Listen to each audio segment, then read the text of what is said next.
একটা কথা বলবো মিস্টার বসু মল্লিক, আমি না তখন খুব ভয় পেয়ে গিয়েছিলাম যখন আপনার দিকে গুলি চালিয়েছিল। কেন, কি ভেবেছিলেন আপনার জীবন থেকে তেজ বসু মল্লিক নামক আপদটা বিদায় হয়েছে?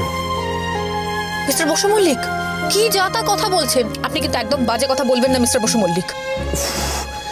এবার না পিরেকের মতো বুঝছে এই সম্বোধনটা। কি মিস্টার বসু মল্লিক, মিস্টার বসু মল্লিক, আরেকবার যদি মিস্টার বসু মল্লিক বলেন আমি কিন্তু সত্যি মরে যাব। আবার আবার বাজে কথা? তাহলে আপনিই বলে দিন, আমি আপনাকে কি বলে ডাকবো? নতুন নামে ডাকবো? আরে নতুন নামে নয়, নাম ধরেই ডাকুন, তেজ বলে ডাকবেন। আর এখন থেকে এই আপনি আগে চলবে না, আপনি আমাকে তুমি বলেই ডাকবেন।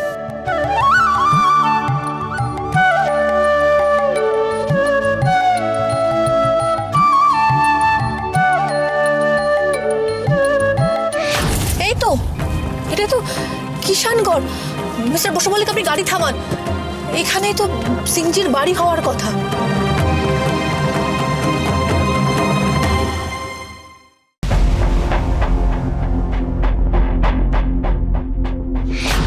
জামাইবাবুর ভাই, জামাইবাবুর ভাই। এই কি রে অনিকেত, তুই হঠাৎ করে এখানে চলে এলি? হ্যাঁ বাব, দেখলেন তো আমি বললাম যে দিদি এখানে রেডি হচ্ছে, তাও আপনি আমার কথা বিশ্বাস করলেন না। নিন, এবার নিজের চোখে দেখে নিন। এটা সত্যি সুধা তো, নাকি আবারও নতুন কোনো চালাকি করছে ও? সুধা, তুমি এখানে কি করছো? জানো না বিয়ের আগে কনের মুখ দেখতে নেই? তাহলে সত্যি সুধা কোথাও যায়নি, এখানেই ছিল।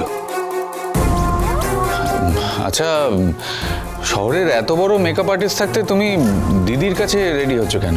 কেন রে, আমি রেডি করলে কি ক্ষতি হবে শুনি? আর একটা কথা বলছি শোন, সুধা না নিয়মের ব্যাপারে ভীষণ পার্টিকুলার, মানে তোর যাতে কোনো অমঙ্গল না হয় সেদিকেই তো খেয়াল রাখছে। ওখানে রেডি হলে তো তোর সাথে দেখা হয়ে যেত। কিন্তু তুই তো এখানেও চলে এলি অনিদা, এভাবে তো সাজাতে দেরি হবে। সরে যাও এখান থেকে, আমাকে রেডি হতে দাও। হ্যাঁ আচ্ছা বেশ, তুমি রেডি হও, তোমার সাথে মণ্ডপে দেখা হচ্ছে। টাটা।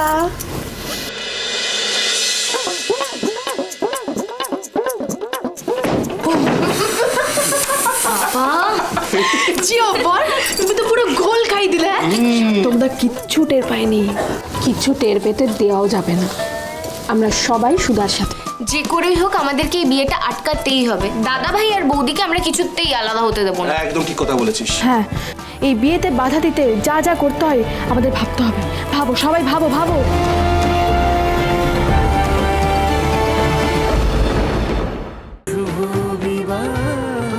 শুভ বিবাহ সোম থেকে রবি প্রতিদিন রাত ৯টায় স্টার জলসায় ও ডিজনি প্লাস হটস্টারে।